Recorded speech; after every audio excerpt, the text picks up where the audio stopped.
जो लोग इतने बड़े दलितों के हितैषी अपने आप को कहते हैं, आदिवासियों के हितैषी कहते हैं, वे हकीकत में उनके घोर दुश्मन हैं। इन्होंने रातों रात एजुकेशनल इंस्टीट्यूशंस को माइनॉरिटी इंस्टीट्यूशंस बना दिया। माइनॉरिटी इंस्टीट्यूशन बना दिया तो उन्होंने आरक्षण उसमें खत्म कर दिया। अब उनके अधिकार क्षेत्र में नहीं था, वैसा एक नियम बदल दिया उन्होंने और यूनिवर्सिटी तक को माइनॉरिटी स्टेटस दे दिया। अब दिल्ली में ही जामिया मिलिया जो यूनिवर्सिटी है उसको उन्होंने माइनॉरिटी बना दिया, उसमें सारे आरक्षण खत्म हो गए। एडमिशन में भी नहीं, नौकरी में भी नहीं। और बाद में तो चीजें उभर करके आई कि करीब करीब 10,000 ऐसे इंस्टीट्यूशंस हैं जिसको इस प्रकार से आरक्षण के जो एससी, एसटी, ओबीसी का अधिकार था वो पिछले दरवाजे से उसको छीन लिया गया है। संविधान की पीठ में छोड़ा भोंका दिया है। बाबा साहब आम्बेडकर ने जिस सपने से ये व्यवस्था खड़ी की थी उसको इन्होंने वोट बैंक के लिए गिरवी रख दिया है। तो ये एक चिंताजनक बातें मेरे सामने जब आई तब मुझे लगा कि मेरा दायित्व बनता है कि मैं देश को अवगत। इतने में इनका मैनिफेस्टो आया। इस मैनिफेस्टो ने और चौंका दिया और इसलिए मैंने पहला मैनिफेस्टो देखते ही मेरा पहला कमेंट था कि ये मैनिफेस्टो पर मुस्लिम लीग की छवि है। तो 2-3 दिन तो उनको लगा कि इसका जवाब देने की जरूरत नहीं है, ये अपने आप ही बात खत्म हो जाएगी। जब उन्होंने कोई जवाब नहीं दिया तो फिर मैं एक एक चीज खोलने लगा। जैसे इस देश में वो ये कहें कि हम खेलकूद में भी माइनॉरिटी के लिए कोटा फिक्स करेंगे।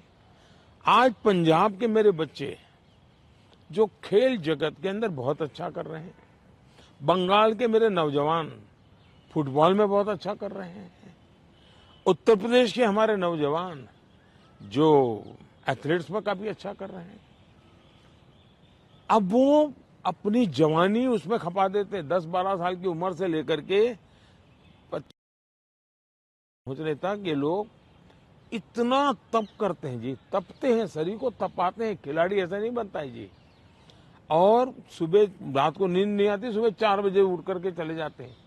अब कहते हैं नहीं ये माइनॉरिटी के लिए कोटा होगा, तो मेहनत करने वाला मेरा नौजवान जाएगा कहां जी? उनका क्या होगा?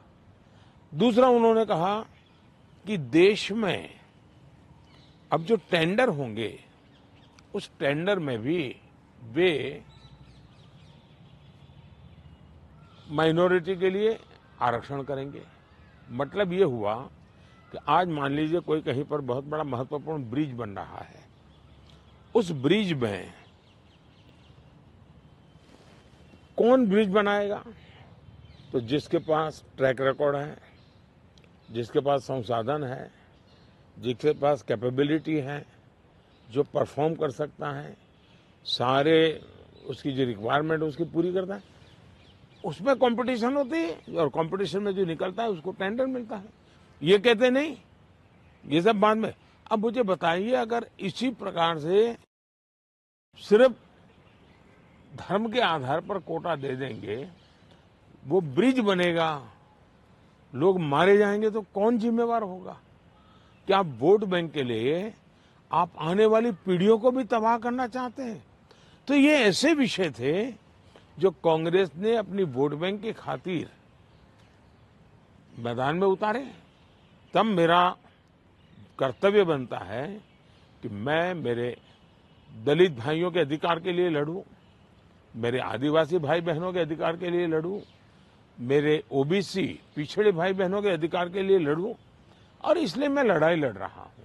तो ये जो परसेप्शन बनाया जा रहा है कि आप आए तो बिल्कुल आरक्षण ही खत्म कर देंगे, ये क्या, इस पर क्या बोलेंगे? इन्होंने ये पाप कर दिया है, उसके खिलाफ मैं बोल रहा हूं, इसलिए उनको झूठ बोलने के लिए ऐसी चीजें का उपयोग करना पड़ रहा है। अभी कोलकाता हाई कोर्ट का सर एक ऑर्डर आया है जिसमें 2010 के बाद जितने ओबीसी सर्टिफिकेट बांटे हैं उसको खारिज कर दिया है। दीदी इनके कहती है मोडस ऑपरेंडी है कि पहले इन्होंने कानून बना करके माइनॉरिटी को देने का पाप शुरू किया, पहले आंध्र में शुरू किया। सुप्रीम कोर्ट ने तक में वो हार गए, हाई कोर्ट ने उसको रिजेक्ट कर दिया क्योंकि संविधान अलाउ करता नहीं है। तो इन्होंने चालाकी करके पिछले दरवाजे से खेल शुरू किया और पिछले दरवाजे से खेल शुरू करने के लिए इन लोगों ने रातों रात मुसलमान की सभी जातियों को ओबीसी बना दिया। सभी जातियों को ओबीसी बना करके जो ओबीसी का हक था वो रातों रात डाका डाल दिया, लूट लिया। और इसके खिलाफ चुनाव की सरगर्मी चल रही है। तब हम तो बोल ही रहे थे कि भाई ये हो रहा है, कर्नाटक में हुआ है, मैंने बताया था। हम बंगाल के लिए भी बोल चुके थे। लेकिन जब हाईकोर्ट का जजमेंट आ गया तब ये साफ हो गया कि इतना बड़ा धोखा हो रहा है। लेकिन इससे भी दुर्भाग्य की बात है कि इतना बड़ा वोट बैंक की राजनीति करने के लिए वे अब इनको भी गाली दे रहे हैं, जुडिशरी को गाली दे रहे हैं, न्यायपालिका को गाली दे रहे हैं। और वो यहां तक कह रहे हैं कि कुछ भी हो जाए हम कोर्ट की बात मानने वाले नहीं है। ये जो स्थिति है वो किसी भी हालत में स्वीकार्य नहीं हो सकती है।